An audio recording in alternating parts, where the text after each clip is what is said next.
వెంకటపాలెంలో జగన్నాథుడి రథయాత్ర జరిగింది. ఇస్కాన్ ఆధ్వర్యంలో నిర్వహించిన ఈ యాత్రలో ముఖ్యమంత్రి చంద్రబాబు పాల్గొన్నారు. జగన్నాథుడు, బలభద్ర, సుభద్రలకు సీఎం చంద్రబాబు ప్రత్యేక పూజలు చేశారు. బంగారు చీపురుతో రథం ఊడ్చి శుభ్రం చేశారు. రాజధాని అమరావతిలో జగన్నాథుడి రథయాత్ర నిర్వహించడం సంతోషంగా ఉందని చంద్రబాబు అన్నారు. మన జీవితాల్లో ఒత్తిడి దూరం కావాలంటే అది ఆధ్యాత్మికతతోనే సాధ్యమవుతుందని తెలిపారు. సమాజం మొత్తాన్ని ప్రశాంతంగా ఉంచేది మన దేవాలయాలని, అందుకే వాటి అభివృద్ధికి కూటమి ప్రభుత్వం అధిక ప్రాధాన్యత ఇస్తుందని వివరించారు. రథయాత్రలో సీఎంతో పాటు కేంద్ర సహాయ మంత్రి పెమ్మసాని, మంత్రి నారాయణ, ఎమ్మెల్యే శ్రావణ్ కుమార్, ఇస్కాన్ ప్రతినిధులు పాల్గొన్నారు. క్యాంటీన్లో భోజనం కూడా అక్షయ పాత్రకు అప్పచెప్పాం. బ్రహ్మాండంగా నిర్వహిస్తున్నారు. నాణ్యమైన భోజనం పెట్టే పరిస్థితికి వచ్చారు. ఇంకో పక్క మధు పండిత్ దాస్ నాయకత్వంలో కొండలో హరే కృష్ణ గోకుల క్షేత్ర ప్రాజెక్టు రూపొందిస్తున్నాం. తొందరలోనే ఇది పూర్తి అవుతుంది. పెనుగొండలో కూడా ఒక పెద్ద స్పిరిచువల్ సెంటర్గా తొందరలో నిర్మాణం చేయబోతున్నారు. దీనివల్ల మనం అందరం కూడా గుర్తుపెట్టుకోవాల్సింది, ఇలాంటి హరే కృష్ణ వారి ఆధ్వర్యంలో అనేక దేవాలయాలు కట్టారు. వీరి సేవలో ఐక్యరాజ్య సమితి కూడా గుర్తించింది. వేద సంస్కృతిని, జ్ఞాన భక్తి యోగాన్ని నేటి తరానికి అందించడంలో ఇస్కాన్ పాత్ర చాలా కీలకమైంది. నేను ఎప్పుడూ చెప్పేవాడిని, అమరావతి ప్రజా రాజధాని, అమరావతి దేవతల రాజధాని, ఈ రెండు కలిసిన ప్రదేశం మన అమరావతిని మరొకసారి మీ అందరికీ గుర్తు చేస్తున్నాను. ఇలాంటి ప్రాంతాన్ని మనం రాజధానిగా పెట్టుకున్నాం. హిందూ ధర్మానికి ఈ ప్రాంతం ఇప్పటికే ఒక సాక్ష్యంగా మిగిలింది. అమరావతి రాజధాని ప్రకటించిన సందర్భంలో మీరు చూస్తే దీనికి ఒక స్థల మహత్యం ఉంది. ఆ స్థల మహత్యాన్ని ఇంకా పెంచాం. దేశంలో ఉండే అన్ని దేవాలయాల్లో పవిత్ర మట్టిని, పవిత్ర జలాశయాల్ని అక్కడ పూజ చేసి ఇక్కడ తీసుకొచ్చి ఈ భూమిని పునీతం చేశాం. ఎవరు ఈ భూమిని టచ్ చేయలేరు. అమరావతి శాశ్వతం. ఎవ్వరు కూడా దీన్ని కదిలించలేరని చెప్పి కూడా నేను మీకు తెలియజేస్తున్నా. వెంకటేశ్వర స్వామి ఇక్కడే కృష్ణా నది పక్కనే, ఒక పక్క కృష్ణమ్మ తల్లి, ఇంకో పక్క వెంకటేశ్వర స్వామి అమరావతిని శాశ్వతంగా ఎప్పటికప్పుడు దీవిస్తానే ఉంటారు. అంతేకాకుండా ఈ అమరావతి రోజు రోజుకి ప్రపంచ ఖ్యాతిని పెంచే నగరంగా తయారవుతుంది. తెలుగు వారికి అవకాశాలు కల్పించే కల్ప తల్లి అవుతుందని చెప్పి కూడా నేను మీకు తెలియజేస్తున్నా. ఇప్పుడే వారు చెప్పినట్టు ఇక్కడే వెంకటేశ్వర స్వామి టెంపుల్, ప్రతి సంవత్సరం జగన్నాథ యాత్ర, ఇంకొంచెం ముందుకు పోతే క్వాంటమ్ వ్యాలీ. ఈ రెండు కూడా మనం ఒకసారి చూస్తే మనం గుర్తుపెట్టుకోవాలి. నేను టెక్నాలజీ, స్పిరిచువాలిటీ రెండు కూడా అనుసంధానం చేసుకోవాలి. హరే కృష్ణ మూమెంట్లో చూస్తున్నాను. ఈరోజు వీళ్ళు చూస్తే ఇస్కాన్ అయితే రెండు కూడా అనుసంధానం చేసి ఒక ఉద్యమ స్ఫూర్తిని తీసుకుపోతున్నారు.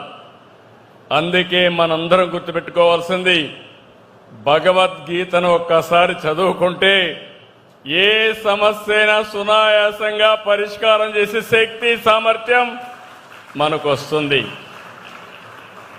భారతదేశ సాంప్రదాయం అంటేనే పండుగలు, ఆచారాలు, విలువలు, సేవ, ఆధ్యాత్మిక కార్యక్రమాలు, ఇవన్నీ కూడా మన సంస్కృతిని కాపాడుతున్నాయి.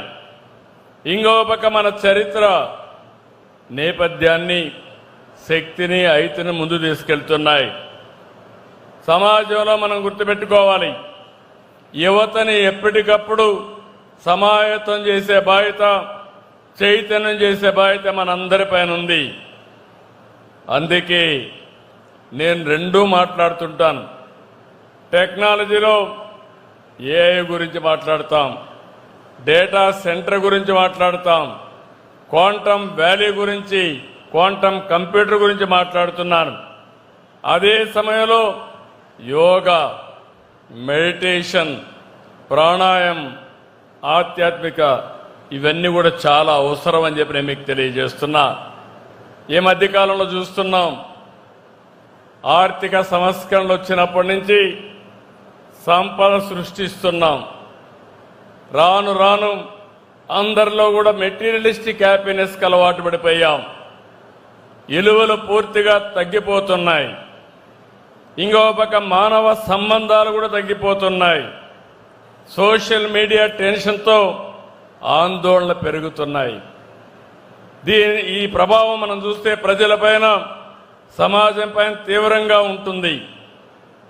ఈ సమస్యలను ఎదుర్కోలేక కొన్ని కుటుంబాలు ఆత్మహత్యలు చేసుకుంటున్నారు.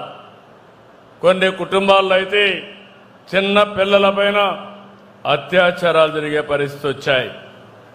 ప్రతి ఒక్క కుటుంబంలో, చాలా కుటుంబాల్లో అన్రెస్ట్ వచ్చే పరిస్థితి వస్తూ ఉంది. అంటే ఆందోళన, ఒత్తిడి, అభద్రతతో జీవితాలు నాశనమయ్యే పరిస్థితి వస్తున్నాయి. పవిత్రత దూరం అవుతా ఉంది. దీనికి ఒకటే మార్గం, ఆధ్యాత్మికత. యోగా, ధ్యానం, ప్రాణాయామం ప్రతి ఒక్కరూ చేయగలిగితే మీ జీవితాలు ఆనందంగా ఉంటాయి. Spirituality is only the way అని మరొకసారి మీ అందరికీ విజ్ఞప్తి చేస్తున్నా. ఈరోజు మనందరం కూడా గుర్తుపెట్టుకోవాల్సింది, ఒకప్పుడు ఉమ్మడి కుటుంబాలు ఉండేటివి. ఏదైనా సమస్య వస్తే చర్చించుకునేవాళ్ళం. ఇప్పుడు మైక్రో ఫ్యామిలీస్ వచ్చేసాయి. దాంతో కూడా సమస్యలు పెరుగుతున్నాయి. భారతదేశం యొక్క సంపద ఉమ్మడి కుటుంబాలని చెప్పి కూడా నేను మీ అందరికీ తెలియజేస్తున్నా. ఈరోజు రథసారథికి అశ్వాలపై ఎలాగైతే నియంత్రణ ఉండాలనో, మనిషికి మనసుపై కంట్రోల్ ఉండాలి. మన బ్రెయిన్ మనల్ని డామినేట్ చేయకూడదు. అప్పుడే సమస్యల్ని, సవాళ్ళని సమర్థవంతంగా ఎదుర్కోగలం. ఈ మధ్యకాలంలో మనం చూస్తే చాలా వరకు ఇలాంటి సమస్యలు వస్తున్నాయి. నేను అందుకని మనమందరం కూడా ఒక సాంప్రదాయం ఉంది. ఏ కష్టం వచ్చినా దేవుని దగ్గరికి పోయి దేవునికి అప్పచెప్పి మన పని మనం చేస్తే దేవుడు కరుణిస్తాడనే నమ్మకం, పరిష్కార మార్గం దొరుకుతుందనేది విశ్వాసం. దీన్ని పెంచడానికి వెంకటేశ్వర స్వామి టీటీడీ తరపున 5,000 దేవాలయాలు మొత్తం రాష్ట్రంలో కట్టాలని ఒక నిర్ణయం చేశాం.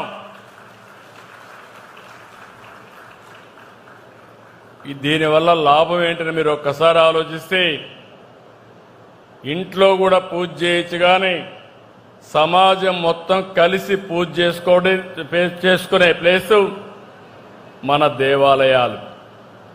అలాంటి దేవాలయాలు ఎన్ని ఎక్కువ ఉంటే అంతవరకు మనందరికి కూడా మానసిక శాంతి ఉంటుంది.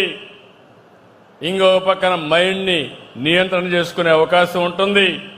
నేను అందుకే మీ అందరి కోరుతున్నా, దేవాలయాల పవిత్రతకు, ఆధ్యాత్మిక శోభకు ఎక్కువ ప్రాధాన్యత ఇస్తాం.